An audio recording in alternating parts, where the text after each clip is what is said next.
Hamas के guerrilla war का ये वीडियो है। सीज फायर से पहले का ये वीडियो सामने आया है जहां आईडीएफ पर घात लगाकर हमले को अंजाम दिया गया। देखिए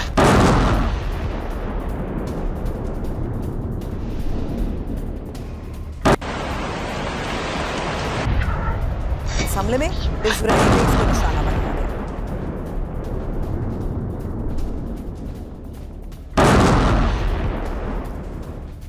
और बंधक समझौते का इजरायल में विरोध। एक और बड़ी खबर, बंधक परिवारों के मंच तिकवा ने सवाल उठाए। 50 बंधकों पर 150 फिलिस्तीनी कैदी छोड़ने का विरोध। समझौते की बजाय हमास पर दबाव बनाना चाहिए, यह बात कही जा रही है।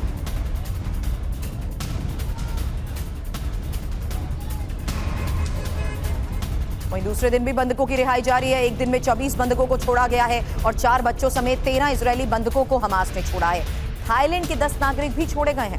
फिलीपींस का एक नागरिक भी रिहा हुआ है।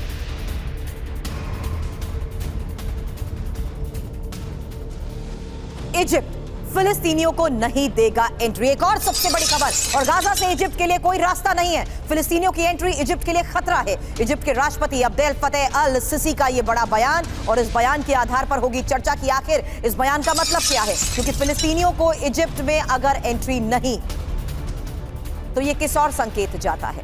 इजिप्ट से फिलिस्तीनियों को, इजिप्ट के राष्ट्रपति अब्देल फतेह का फिलिस्तीनियों की एंट्री किस तरीके से इजिप्ट के लिए खतरा बनी हुई है, यह बयान सामने आया है। इंफॉर्मेशन वॉल का रुख कर रही हूं और साथ ही आपको यह भी बताते हैं कि फिलिस्तीनियों की इजिप्ट में नो एंट्री क्यों कही जा रही है। क्योंकि गाजा और वेस्ट बैंक छोड़ा तो अधिकार खो देंगे फिलिस्तीनी, यह बात कही गई है। फिलिस्तीनियों की एंट्री हमारे लिए खतरा है, फतेह अल सिसी ये बात कह रहे हैं। गाजा से इजिप्ट में धकेलने का कोई रास्ता ही नहीं है और फिलिस्तीनियों को इजिप्ट भेजने का प्लान था। सोर्सेस के हवाले से ये जानकारी ये बताते हुए कि इस प्लान को देखते हुए इजिप्ट में एंट्री। हालांकि मैं सुमित एक रिएक्शन इस पर आपसे चाहूंगी, क्योंकि आप इस पूरे वॉर फ्रंट पर रहे हैं। सुमित, इस पूरे वॉर फ्रंट में हम ये चर्चा जरूर करते थे, आदेश तो जारी हो जाता है इलाका खाली कर दो, ये लोग जाएंगे कहां, और वहां सवाल इजिप्ट को लेकर मैंने तब आपसे किया था। और इजिप्ट अपना ये रुख सामने रखते हुए आज जिस खतरे की बात को रख रहा है सामने, ये क्या संकेत देता है? देखिए बिल्कुल सुरभि, ये सिर्फ रिफ्यूजियों को लेकर या फिर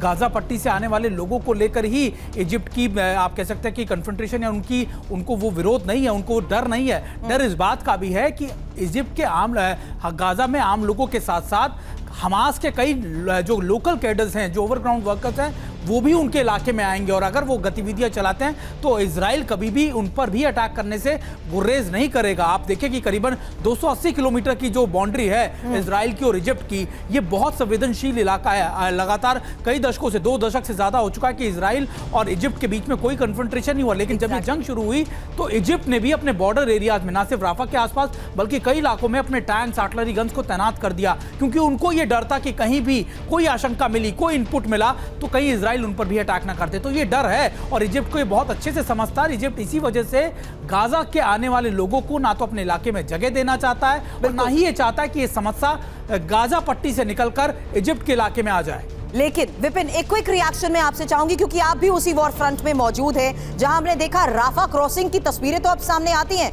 लेकिन इसी क्रॉसिंग को खोलने का डर हमेशा रहा है। और अब युद्ध विराम के दौरान जिस तरीके से बंधकों की रिहाई हो रही है, इसको लेकर क्विक अपडेट। देखिए कल भी आपने देखा कि कल किस तरह से बहुत नाटकीय अंदाज से सब कुछ हुआ। हालांकि पहले से शेड्यूल जो था सुरभि, उसमें 13 इजरायलियों की बात कही गई थी, लेकिन अंदर खाने एक बड़ा डिस्कशन चल रहा था जिसमें कतर भी शामिल था, जिसमें मिस्र भी शामिल था, अमेरिका शामिल था, इजराइल शामिल था और थाईलैंड भी शामिल था। 10 थाई और 1 फिलीपींस के नागरिकों को भी रिहा किया गया। आज भी उम्मीद है, लेकिन इस बीच मिडिल ईस्ट में ऐसा बहुत कुछ हो रहा है, बहुत सारी एक्टिविटीज चल रही है जो ये चाहते हैं कि यहां पर शांति भंग होनी चाहिए। लेकिन अब सबकी निगाहें इस सीज फायर के बाद होने वाली एक्टिविटीज पर आकर टिक गई हैं कि 4 दिन के बाद क्या होगा। क्या जो नेतन्याहू ने कहा है डबल इंटेंसिटी के साथ हमले होंगे, उसका जवाब कैसे दिया जाएगा और पूरी वॉर जो है आज की बिल्कुल। तारीख में साउथ गाजा में आके सेंट्रिक हो गई है। साउथ गाजा में कैसे ऑपरेशन चलाया जाएगा, और अगर बम्बार्डमेंट अगर ऊपर से हुई तो फिर बहुत मौतें होंगी, जिसका जिम्मेदार कौन होगा, इसको लेकर सीज़फायर चर्चाएं के तेज बाद हैं। क्या जी। होगा इस पर नजर की बात कर रहे हैं, लेकिन सीज फायर के दौरान किए जा रहे दावों को लेकर दो बड़ी खबरें हैं, क्योंकि हमास ने अब फिलिस्तीन की 2 फिलिस्तीनियों की हत्या की है। वेस्ट बैंक में 2 फिलिस्तीनियों की हत्या को लेकर खबर आई है, और हत्या के बाद शवों को इलेक्ट्रॉनिक पोल पर भी लटका दिया गया। हमास का दावा है आईडीएफ के लिए ये लोग जासूसी कर रहे हैं।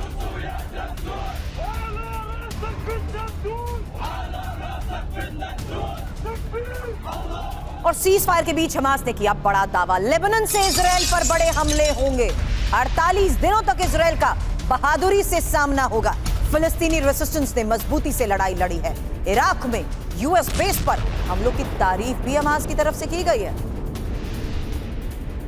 गाजा में युद्ध विराम, हमास की राजनीतिक जीत, ये क्यों कहा जा रहा है? क्योंकि जिस तरीके से सीज फायर के दौरान ये बयान सामने आ रहे हैं। अब महत्वपूर्ण खबर है, इजराइल का टारगेट हमास को नष्ट करना था। इजराइल और अमेरिका पूरी तरीके से नाकाम रहे हैं। हमास चीफ इस्माइल हानिया का यह बड़ा दावा है, बंधकों की रिहाई के लिए बातचीत को मजबूर हुआ है इजराइल। इस्माइल हानिया का यह दावा, और इस दावे पर चर्चा से पहले इंफॉर्मेशन वॉल का रुख करते हुए बता देते हैं कि इस्माइल हानिया इस दावे के तहत कह क्या रहे हैं, क्योंकि अल-कुद्स और फिलिस्तीनी रेजिस्टेंस करते रहेंगे हमले। ये बात इस्माइल हानिया ने दोहरा दी है। फिलिस्तीन की मुक्ति तक ये लड़ाई जारी रहेगी, और ये भी साफ तौर पर कह दिया कि जंग में लेबनान और यमन का भी मिलेगा साथ। अब हमास को नष्ट करना था इजराइल का टारगेट, और युद्ध विराम हमास की बड़ी राजनीतिक जीत है। हालांकि हमलों से बंधक नहीं छुड़ा सके इजराइल और अमेरिका। ये इस बयान में जिस तरीके से सुधाकर सर, इस्माइल हानिया बड़े दावे कर रहे हैं, ये क्या एक और पोस्चरिंग की जा रही है ये बताने के लिए कि आईडीएफ भले ही जितने बड़े दावे कर दे, नतीजा ये है कि हमास ने खुद उसको मजबूर कर दिया युद्ध विराम करने के लिए, और बंधकों तक ना पहुंच पाना ही इजराइल की सबसे बड़ी हार। सुरभि, सबसे पहले धन्यवाद, आपने मेरे को आपके शो में इनवाइट किया। मेरे को पैनलिस्ट को शुभकामनाएं। जहाँ तक जो सवाल आप पूछ रहे हैं, ये बहुत अहम सवाल है। मैं कहूँगा कोई भी लड़ाई, ये एक कन्वेंशनल फोर्स एक अनकन्वेंशनल फोर्स के खिलाफ लड़ाई चल रही है। अगर दोनों कन्वेंशनल फोर्स होते तो मिलिट्री पार्लेंस और मिलिट्री साइंस के मुताबिक चंद एक चीजें प्रेडिक्टेबल पैटर्न है कि एज्यूम करता। आज हमारा जो है टेररिज्म को अख्तियार कर रखा है, वही हमारा एक पॉलिटिकल पार्टी भी है, ये मत भूलिएगा। और क्योंकि ये एक लड़ाई, ये कॉन्फ्लिक्ट इस तरफ है, इसके ऊपर एक एस्केलेटरी मैट्रिक्स दोनों तरफ से अपनाए गए हैं। हमास के लिए एक एस्केलेटरी मैट्रिक्स है ताकि नेगोशिएटेड स्टांस को अख्तियार रखते हुए ज्यादा से ज्यादा उनको माइलेज मिलना चाहिए। मेरे विचार के मुताबिक जो सवाल आप पूछ रहे हैं, यस, काफी हद तक हमास जो कह रहे हैं बिल्कुल सही बात है, और उन्होंने इजराइल और यूएस को घुटने पे टेक दिए हैं उनके विचार के मुताबिक। लेकिन इजराइल और यूएस के तरफ से ये एक मिलिट्री ऑब्जेक्टिव था, पूरे नहीं तो कुछ कम से कम, ज्यादा नहीं तो 24 होस्टेजेस को फ्री किया गया है। ये एक लैंडमार्क अचीवमेंट है in such a short time frame. Back to you.